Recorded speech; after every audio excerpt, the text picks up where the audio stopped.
लोकसभा में नेताजी शरद यादव जी, लालू प्रसाद यादव जी, तमाम दक्षिण भारत के दल जब मांग कर रहे थे जाति गणना की, तो कांग्रेस पार्टी ने जाति गणना नहीं कराई। जिस समय एक्सरे होना था वो एक्सरे का समय था।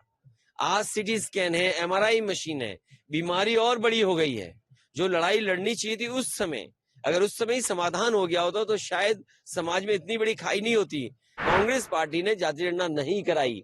आज क्यों जाति गणना कराना चाहते हैं? क्योंकि वो जानते हैं कि उनका ट्रेडिशनल वोट उनके पास नहीं है। जो मौका मिला है भारतीय जनता पार्टी को, बेरोजगारी बढ़ी है, महंगाई बढ़ी है, किसान को जो सुविधाएं मिलनी चाहिए थे वो नहीं दे पाए हैं, और आज भी किसान गरीबी में है और नौजवान मजबूरी में पलायन का रास्ता अपना रहा है और मध्य प्रदेश छोड़ करके दूसरी जगह नौकरी करने जा रहा है। जो लोग डबल इंजन की सरकार कह रहे हैं, आज बताइए खेतों को नहीं बचा पा रहे हैं, आय नहीं बढ़ा पा रहे, फसल बीमा का आप पता कर लीजिए, किस्त ज्यादा ले रहे हैं, और जो किसान को समय पर सुविधा मिलनी चाहिए वो नहीं मिल पा रही है। तो आखिरकार किस्त इतनी क्यों वसूली जा रही है? क्या कुछ लोगों को फायदा पहुंचाने के लिए वसूली हो रही है? तो ये तमाम सवाल हैं जिनको लेकर के समाजवादी पार्टी जनता के बीच में, हमें उम्मीद है पिछड़े, दलित, आदिवासी सब मिलकर के और अल्पसंख्यक भाई मिलकर के समाजवादियों को जिताएंगे।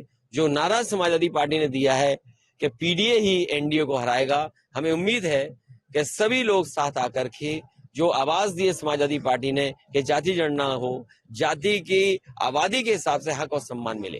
नीतीश जी का जो बयान चल रहा है, देखिए वो बात खत्म हो गई, नीतीश जी की बात बहुत पुरानी हो गई और अब उस पर कोई चर्चा करने की जरूरत नहीं है।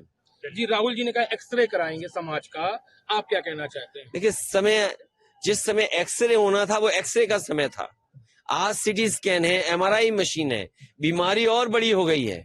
जो लड़ाई लड़नी चाहिए थी उस समय, अगर उस समय ही समाधान हो गया होता तो शायद समाज में इतनी बड़ी खाई नहीं होती कि 5% में 5% लोगों पर 60% वेल्थ भारत की उनके हाथ में चली गई। कोई कल्पना कर सकता है कि भारत इतना बड़ा देश, 140 करोड़ आबादी का देश, और 5% लोगों पर पूरी की पूरी धन दौलत हो देश की? तो ये किसने किया? ये पुरानी सरकारें जो थी उनकी गलत नीतियों के कारण थी। जब एक्सरे करना था तब एक्सरे किया नहीं तो बीमारी बढ़ गई। आज एमआरआई सीटी स्कैन की जरूरत है। मुझे उम्मीद है कि जब कभी भी समाजवादियों को मौका मिलेगा सबसे पहले जाति गणना कराई जाएगी। कांग्रेस वो पार्टी है जिसने आजादी के बाद जाति गणना नहीं कराई। लोकसभा में नेताजी शरद यादव जी, लालू प्रसाद यादव जी, तमाम दक्षिण भारत के दल जब मांग कर रहे थे जाति गणना की, तो कांग्रेस पार्टी ने जाति गणना नहीं कराई। आज क्यों जाति गणना कराना चाहते हैं? क्योंकि वो जानते हैं कि उनका ट्रेडिशनल वोट उनके पास नहीं है। वो पिछड़े, दलित और आदिवासियों की तरफ देख रहे हैं। पिछड़े, दलित, आदिवासी भी जानते हैं कि आजादी के बाद धोखा उन्होंने दिया, इसलिए इस बार उनकी कहीं बात बनने वाली नहीं। इंडिया गठबंधन कैसे चलेगा ऐसे में? इंडिया गठबंधन आगे देखा जाएगा।